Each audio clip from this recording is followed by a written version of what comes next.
everyone, this is our presentation on solar energy. I'm Sophia Yateman. I'm Claire Phillips. And I'm Pamela Gonzalez. I'm Zach Chung.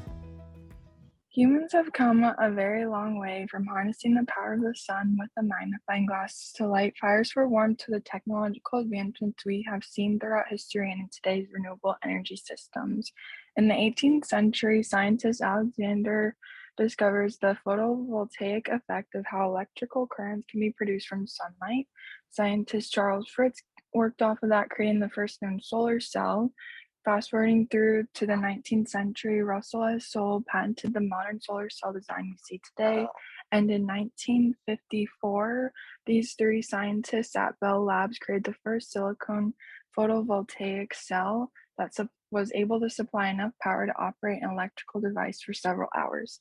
Today, in the 20th century, solar energy supports a lot of our lives, with major projects at NASA, powers cars, homes, and large corporations. We have two categories of solar power, one being solar thermal, which uses concentrated heat of sunlight to heat a fluid that creates steam to turn turbines and generators, resulting in electricity, and solar photovoltaic, which is a direct conversion of sunlight into electricity. Here we have a graph showing how solar cells are converted into solar energy that results into electricity by photons hitting the solar panels that get converted into electrons of direct current electricity that then flow through an inverter and other devices. The direct current power is then converted into alternating current, or AC, which powers your home, and the leftover energy that is not used goes into the power grid. Advancements of integrating more solar power impacts California on an environmental and social level. Environmentally, there are dozens of major solar projects being proposed to build large-scale solar farms like some in the Mojave Desert. Although these solar farms would produce a lot of energy, it would come at a huge cost. More than 4,600 square miles of land is projected to be covered by solar installations by 2030. Rare plant species and the threatened desert tortoise could be negatively impacted. The goal is to get off fossil fuels, but at the cost of creating new environmental problems by destroying sensitive desert habitats, has the potential of making the Mojave a sacrifice zone.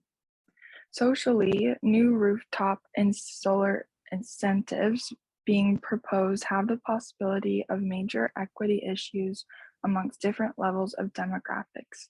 Studies show that households with solar are disproportionately wealthy and predominantly white. If there is going to be a prioritizing of rooftop solar energy, state officials need to start shifting costs away from lower and middle income households by subsidizing rooftop systems directly with programs covered by state budgets. Okay, and I'll go over some recent stats and regulations for the state of California. So according to the Solar Energy Industry Association, California was the nation's top state in producing electricity from solar energy in 2020, and they were second in 2021. And then also in their annual report, the percentage of the state's electricity from solar energy was 25%, along with almost 69,000 jobs and 78.9 billion for the state's total investment in solar energy for the year 2021. And then in the US Energy Information Administration reported California produced 32% of the nation's total solar photovoltaic electricity in 2021. Then according to the electric rate, homeowners can save anywhere between $44,000 to $60,000 over a course of 20 years if they install solar panels. And as Claire was mentioning, starting back in 2020, new built single family homes plus multi-family homes must have solar energy panels installed. And then commercial buildings are set to follow suit in 2023 as well. And then the solar energy investment tax credit is a 26% federal tax credit from purchasing home solar systems by the end of the year. So that can go towards your tax debt if you do have any.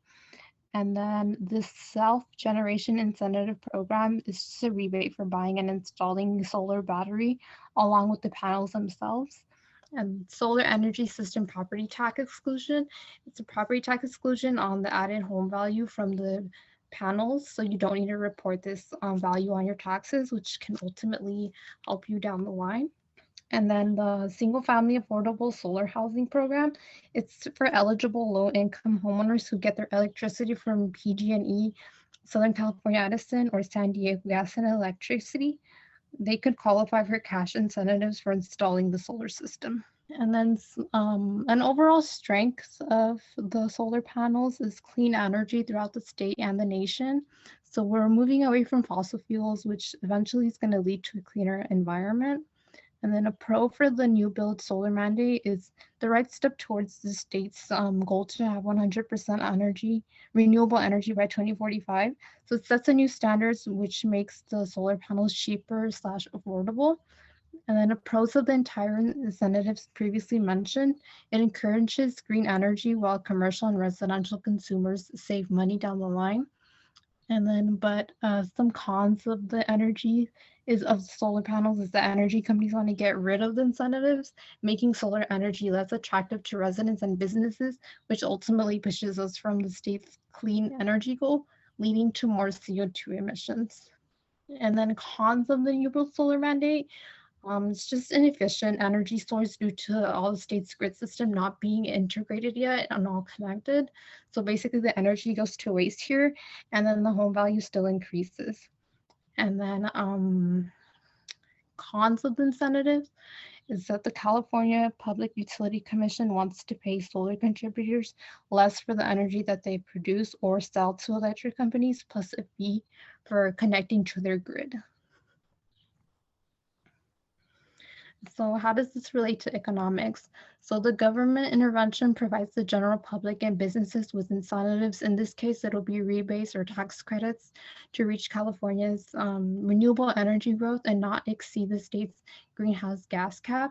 And it moves away from renewable energy, will increase our costs down the line when we want to set new environmental standards, like, for example, the new Green Deal. And then strong unions and attractive wages created a new job market that builds the skills of pre-existing construction labor force, as well as improving career opportunities for newcomers to the industry. And all this leads to economic growth. And then the California Public Utilities Commission says that solar energy producers, in this case it would be the homeowners, that they pay a far less unfair price for electricity than households that do not produce solar energy. So an increase in the service price is affecting the consumer as expected, the firm tries to make the consumers pay for the missing profits, as we've previously learned in econ class. So there are two major economic problems facing the widespread adoption of solar panels. Number one is the upfront cost for installation and for the panels themselves is just too high. So the cost of solar panels has actually fallen considerably over the past 10 years, something like 70 to 80%, but it's still just not enough. So huge companies like Apple, Amazon, and Walmart, they can afford to cover their roofs with solar panels and then reap the long-term benefits, whether they pay for themselves in 10 or 20 years, they'll still be around to see the benefits. But smaller businesses and homeowners might not have the necessary amount of cash on hand or have access to preferable financing. The other economic problem faced is solar incentives are confusing and options are unclear. So rebates and tax credits can't be helpful if the public doesn't know about them. Researching incentives, if you've ever tried it, is a total headache and they're always changing. On top of that, there's different ways that panels can be purchased. You can lease them, you can buy them with cash, or you can take out solar loans. It's really hard to know which one is best, and finding advice on this subject is confusing at best. Also, some homes are better for solar than others. Things like the slant of your roof, which direction it slants, can make a big difference. So your savings can vary, and for homeowners, it's unclear what that might be for you specifically.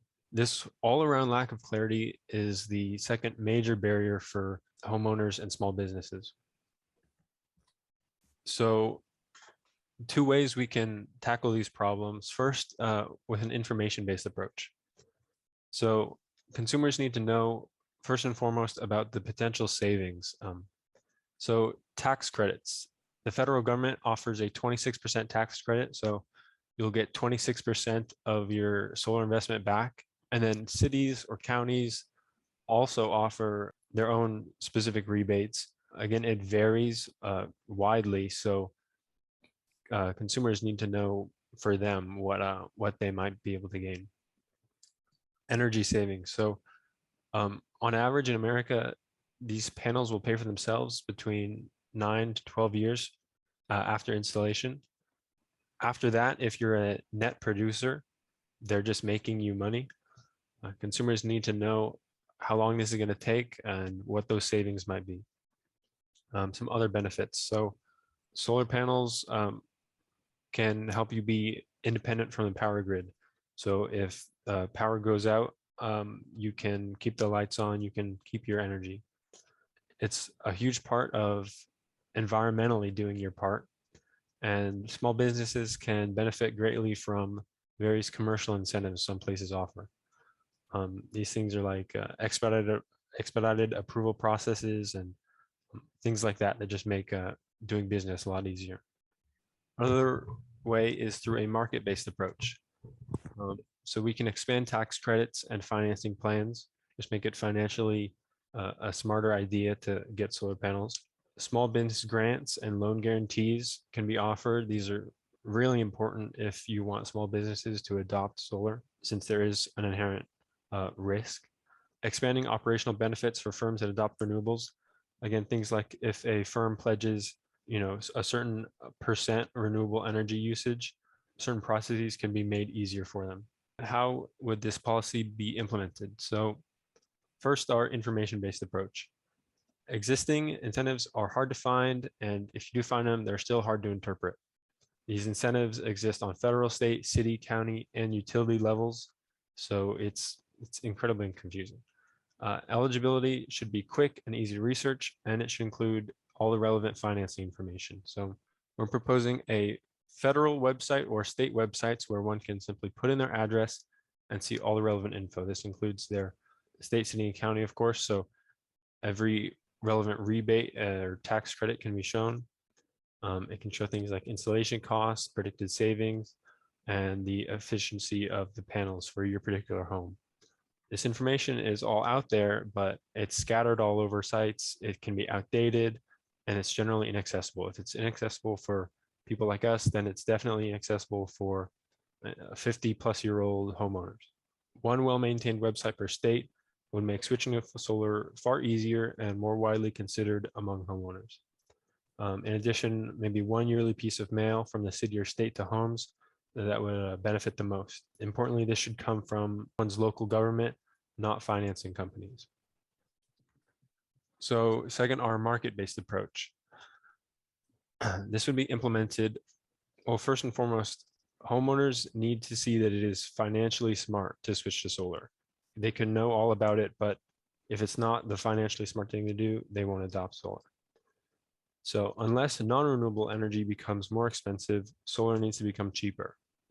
This can be done through larger tax credits, so something at the state level on top of the federal tax credit, more favorable financing options, or subsidized installations.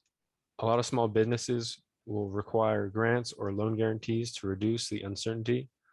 The scope of grants can be widened in areas that would benefit the most from solar. All businesses can benefit from various operational incentives, so contract priority, faster approval, or more tax benefits. And one last way is through feed-in tariffs. This is a way to incentivize renewable energy production by guaranteeing purchase prices. So this is these are long-term contracts that base guaranteed purchase prices off of the cost to produce the energy, and thus it reduces the risk for renewable energy producers. All right, so what can the average consumer do to help? One big switch is they can participate in installing solar panels in their homes or their houses that they rent, or pushing their landlords to do so. Obviously, not everyone's finances allows this. Though the price of installing solar has decreased over 70% in the last 10 years, only about 4% of US homes use solar energy currently, but that is projected to triple by 2030. Obviously, that number could go up quite a bit still, and to help with the whole fossil fuels crisis we have. There are a couple programs that the government uses to subsidize the installation of solar panels in a way to incentivize the change, but that is a lot of paperwork, as previously stated. So if you're willing to take the time to sift through the paperwork, do the research, it could be worth your while in the long run. And currently, you can still sell your excess solar energy back to the energy companies via net metering practices. So net metering, what happens is your energy that you don't use from solar panels goes back to the grid, and you get credits for that. And those credits can be used later once, say it's nighttime and you used all your solar energy for the day, but you still want to have the lights on. You can use those credits that you incurred from the solar energy company to power your house, still at no cost to you, just the solar energy running. And if you can't afford solar panels, but still want to do something to help, you can upgrade certain appliances to solar panel ones. An example is Group Hug makes a portable solar panel for about $150 that you can charge your electronics with if you still want to have a solar panel on you, or you can just reduce your energy use in general and switch to energy efficient alternatives like more green washing machines or green practices. This is our bibliography. Thank you so much for listening. I hope this inspired you to look into solar energy.